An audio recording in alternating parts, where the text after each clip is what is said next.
Well, it is a day where there will be a lot of war of words. The Aam Aadmi Party and the BJP going at it at each other. Let's listen into Shehzad Poonawala of the BJP.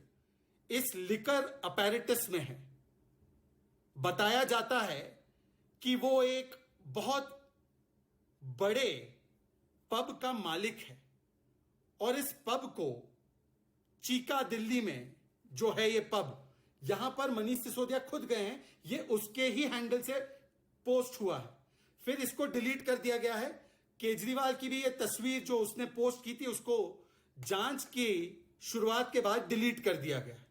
अगर कोई गलत बात नहीं थी तो इस pub के मालिक ने, जिसका इन्वॉल्वमेंट पूरे लिकर इंफ्रास्ट्रक्चर में है दिल्ली में, जो अरविंद केजरीवाल और मनीष सिसोदिया का करीबी है, इतना करीब है कि या तो अरविंद केजरीवाल के घर में जाता है या तो वो मनीष सिसोदिया को अपने पब में बुलाता है, उसने ये तस्वीर डिलीट क्यों की? क्या ये व्यक्ति इस पूरी लिकर स्कैम का कैश कलेक्टर है? हां या ना? क्या रिश्ता है मनीष सिसोदिया, अरविंद केजरीवाल, आम आदमी पार्टी का इस दिनेश अरोड़ा नामक बार पब वाले के साथ?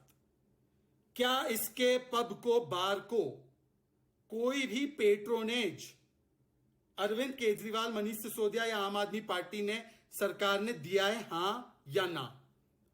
और क्या जो L1 लाइसेंस के कमीशन 2.5% से 12% बढ़े और 6% वापस लेने की एक पूरी जो एक खाका बनाया गया, क्या इस व्यक्ति के माध्यम से एक कैश कलेक्टर के रूप में इसका इस्तेमाल किया गया, हां या ना? यह एक महत्वपूर्ण सवाल है कि क्या जो लिकर स्कैम जिसमें आम आदमी पार्टी का शीर्ष नेतृत्व शामिल नजर आता है, और स्कैम तो हुआ है, यह स्कैम इसलिए कह सकते हुआ है क्योंकि खुद आम आदमी पार्टी ने नई लिकर पॉलिसी को स्क्रैप करके ओल्ड लिकर पॉलिसी को लागू करने का काम किया है। अगर यह पॉलिसी इतनी अच्छी होती जैसे ये बता रहे थे कुछ हफ्ते पहले तक कि इससे तो बहुत रेवेन्यू बढ़ा है, फायदा हुआ है, आपको याद होगा मेरे साथ कई डिबेट्स में राघव चड्डा, आम आदमी पार्टी की आतिशी मारलेना, सौरभ भारद्वाज जी आकर कहते थे, जब पहली बार एलजी ने चीफ सेक्रेटरी की रिपोर्ट के आधार पर सीबीआई प्रोब रेकमेंड की तो ये कहते थे ये तो सबसे अच्छी पॉलिसी है, इससे फायदा हुआ है, स्कैम कहां हुआ है? और तब ये आकर इसका बचाव करते थे। अगर ये इतनी अच्छी थी तो न्यू पॉलिसी से ओल्ड पॉलिसी पे क्यों आए? न्यू पॉलिसी को कूड़ेदान में क्यों फेंका? दूसरा, यदि ये पॉलिसी अच्छी नहीं थी और अब ये कहते हैं हो जाने दीजिए जांच और अनर्गल आरोप लगाते हैं, तो आप उतने समय तक इस पॉलिसी का बचाव क्यों करते रहे?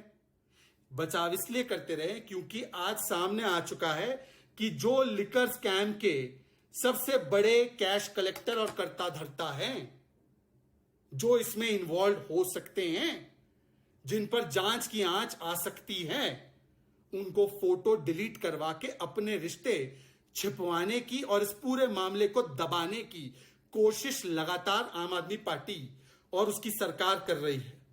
और इसी श्रृंखला में अब जो मुझे मीडिया के कुछ साथियों से एक बहुत बड़ी बात सामने आई, और यह बात बहुत बड़ी बात है। आपने देखा होगा कि जैसे ही हम स्पेसिफिक कुछ सवाल लिकर स्कैम के बारे में पूछते हैं, और मेरे पास आज वो 15 सवाल है, उन सवालों का जवाब देने के बदले आज आम आदमी पार्टी कहने लगी कि ये एजुकेशन में हमने वर्ल्ड क्लास काम किया है, वर्ल्ड क्लास मॉडल तैयार किया है, और उसकी वाहवाही न्यूयॉर्क टाइम्स में हो रही।